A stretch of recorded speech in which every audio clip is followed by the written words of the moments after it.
भारत और अमेरिका दोनों देशों के कूटनीतिक संबंधों के बारे में ये कहना बिल्कुल भी गलत नहीं होगा कि आज दोनों देश इतिहास में सबसे ज्यादा क्लोज हैं। दोनों देशों के बीच इतने मजबूत संबंध जब से भारत आजाद हुआ है इतिहास में पहले कभी देखने को नहीं मिले हैं। इसका ये मतलब नहीं है कि अब दोनों देश हमेशा के लिए एलाइज बन गए हैं या फिर हमेशा के लिए एलाइज रहेंगे।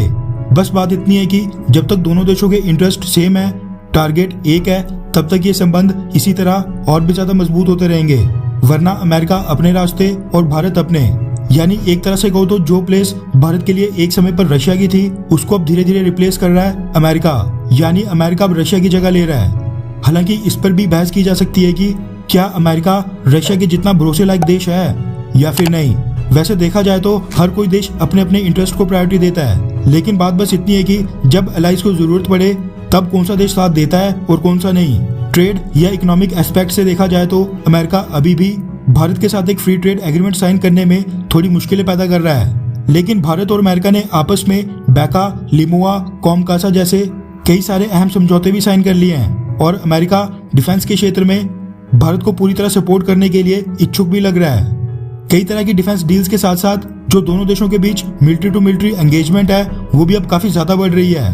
कभी हमारे देश के chief of defence staff America के दौरे पर जा रहे हैं, कभी उनके CIA चीफ या नेवी चीफ भारत के दौरे पर आ रहे हैं। इस तरह की हाई लेवल की मीटिंग्स दोनों देशों की सेनाओं के बीच काफी फ्रीक्वेंट हो गई है, यानी जो दोनों देशों की सेनाओं के तीनों अंगों के बीच तालमेल है, मीटिंग्स हैं, मिलिट्री एक्सरसाइजेज हैं, उनका स्केल और फ्रीक्वेंसी पहले से काफी ज्यादा बढ़ गई है। साल 2004 में भारत और अमेरिका के बीच युद्ध अभ्यास नाम की एक मिलिट्री एक्सरसाइज की शुरुआत हुई थी, जो ऑल्टरनेट बेसिस पर हर साल दोनों देशों में होती है, एक साल अमेरिका में और दूसरे साल भारत में।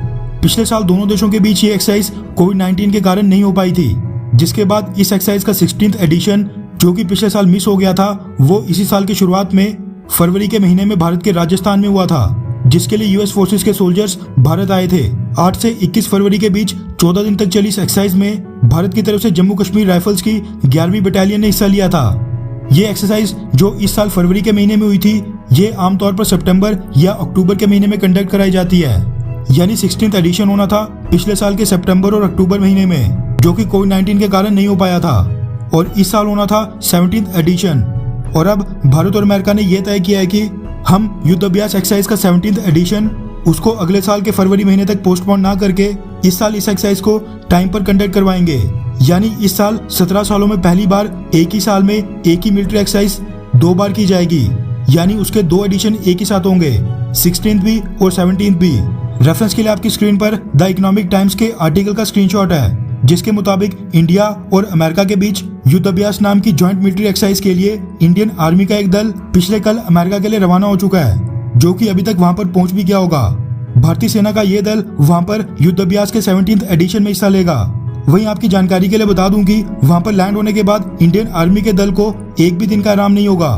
वहीं आपकी जानकारी के लिए बता दूं कि ये एक्सरसाइज 15 अक्टूबर यानी आज से लेकर 29 अक्टूबर तक चलेगी।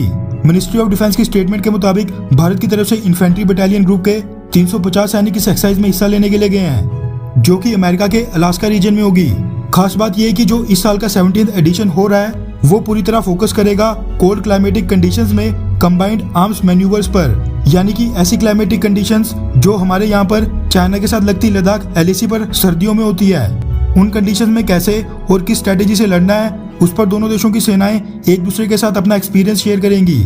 वैसे कोल्ड क्लाइमेटिक कंडीशंस में हो रही ये एक्सरसाइज तब होने जा रही है जब लद्दाख LAC के पास एक बार फिर सर्दियों में बर्फबारी होने वाली है और दोनों देशों की सेनाएं कुछ ही मीटर की दूरी पर आज भी खड़ी हैं। इसीलिए भारत और अमेरिका के बीच इस तरह की एक्सरसाइज ये दर्शाता है कि दोनों देशों के बीच स्ट्रेटेजिक प्लानिंग किस लेवल की चल रही है। खैर, आपको क्या लगता है कि क्या जिस तरह जरूरत पड़ने पर रशिया साल 1971 में भारत की मदद के लिए सामने आया था, क्या सेम उसी तरह अमेरिका चाइना के खिलाफ हमारी कभी मदद कर पाएगा?